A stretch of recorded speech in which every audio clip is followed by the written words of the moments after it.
and welcome to America. Today I want to do a video to discuss the topic of depreciation in value as it pertains to vehicles. So I prepared a graph with some data from Kelley Blue Book to kind of elaborate on that and hopefully kind of draw a point, help you understand. Kind of one of the premises of this channel is we just want to cover topics that the everyday American should know. This is kind of something in conversation that I've noticed some people don't really understand, some people do, and maybe if you're going to make a decision about buying or selling a car, before you do so you could do a little bit of research, maybe not necessarily as extensive as I did here, and kind of get your mind wrapped around the facts, and hopefully you can make a better decision so that you can be a better American. So stick with me, and I'm going to go through this information here, and hopefully you'll understand. Okay, so what we have here in this lovely graph on my marker board, don't judge me too hard. I went to school for construction management, not art, and if you haven't figured that out by now, well, now you know. So what we have, this is the data for the first 15 years of ownership for a Chevy Malibu, like I described before. That's kind of a middle-of-the-road car. It's not like really high-end, but it's not like bottom of the barrel. And so basically, this is with averaging about 12,000 miles per year, which is kind of around the average of what people drive. The price for that vehicle over time. So this is dollar value in tens of thousands, 2, 4, 6, 8, 10, blah, blah, blah.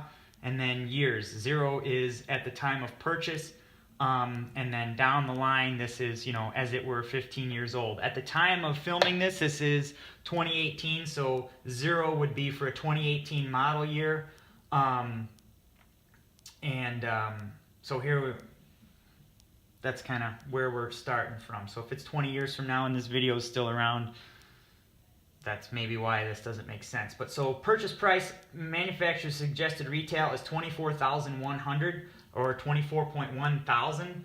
I know that MSRP is not necessarily what people always pay for a car, but by the time you add tax, title, and license and all that stuff, in my experience, it ends up being a wash.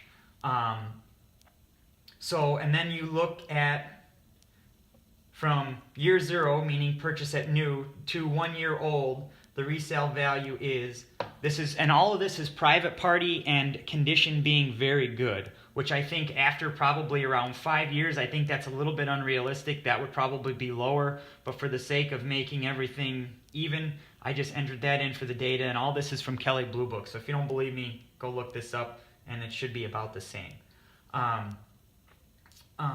So in the first year of ownership, you have $9,400 of depreciation. So after you've owned that car for a year and driven it for 12 or 15,000 miles, the resale value is $14,700. So in that first year, you have $9,400 of depreciation, whereas between year 1 and year 9, so you have 8 years of depreciation, you have $9,300 of depreciation. So basically, the long and short of this is, it's not very cost effective to buy a new car, because if, say, you're going to buy a new car every 2 or 3 years, you have the difference. So there's, say, give or take $12,000. It's going to cost you $12,000 just in depreciation cost alone to replace that car. If, say, you were going to buy a brand new car every 3 years. Now, just imagine if you were going to, instead of doing that, say you're going to replace your car every 3 or 5 years, but instead you buy a car that's 2 years old and has 30,000 miles on it. So that means that you're going to be jumping in at this $13,000 mark, and then you're going to be selling it, say, once, even if you got a new car, a new used car every 3 years, then that's going to put you, you're going to be selling it at the $10,000 mark. So that means that 3 years costs you $3,000 versus this 3 years costs you $12,000. So basically, if you want to not be broke all the time and be able to send your kids to college so they can make better graphs than this, it's probably cost effective to buy a used car versus a new one, unless you are of substantial wealth. Dave Ramsey says you shouldn't buy a new car unless you have a net worth over $1 million. If you don't know what that means, we'll get into that later.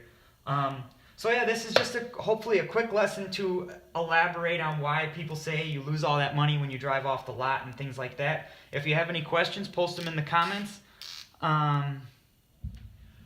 So that was just a brief overlook on depreciation as it pertains to a car.